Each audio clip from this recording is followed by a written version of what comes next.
Please give it up for Mary Turvey. Mary, everyone, come on up. Yay! Yay! Yay! Woohoo! Yay!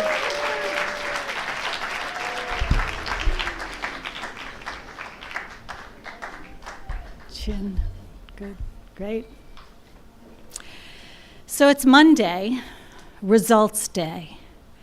Our past week's effort, especially the weekend thrush, is now being recorded in what has become for me a weekly ritual of shame and humiliation as I take my position once again at the bottom of the standings. Now, sales was not my chosen vocation.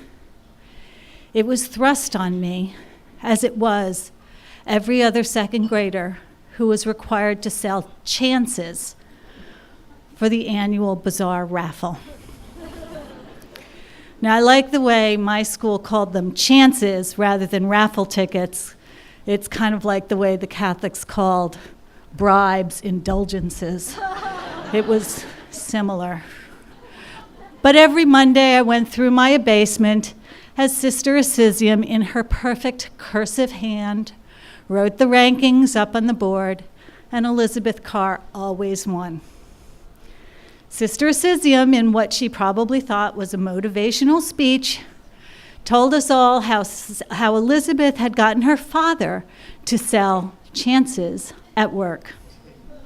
It was clear that she felt that we should leave our immediate sphere of influence and enlist an army of outsiders to achieve the success of the annual bazaar that she wanted. And so dutifully, I approached my father. My father was kind of a scary guy. He frequently invoked the ultimate Catholic school threat: "I'm telling sister." Now, I don't know why sister would even worry about what I'm doing after school, but it was enough to cow me into obedience. But it also told me that my father recognized sister's authority when it came to selling chances. So he was my hope for redeeming my poor sales performance. But when I asked him, he bellowed, "Nice way to get rid of customers." And I was cowed.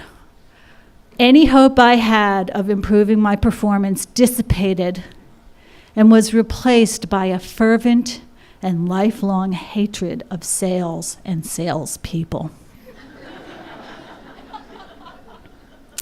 There was one thing that got me out to do sales, however, and that was a Royce Union English racing bike.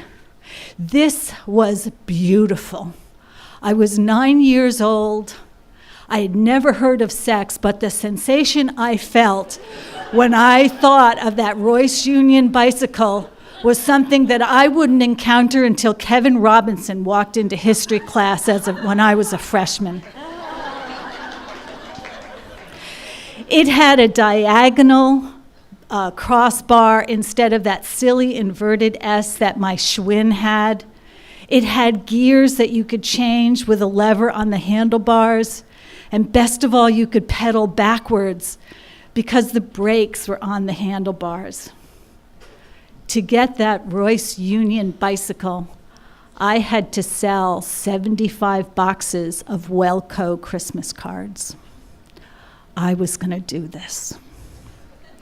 My block was 8 houses long. I hit up every one of those houses. And luckily, I have a huge Irish Catholic family, and I hit up every one of them as well. But as the deadline loomed closer, I was falling short. I only had 42 boxes. But then my father said he wanted to buy a Christmas card. And so the two of us sat at our kitchen table, and we went through the catalog looking at variations of winter scenes and reindeer and Santa Claus and radiant, glowing photographs of baby Jesus in a manger. He said, "I'll take 7 boxes of these." And I thought, okay, seems like a lot.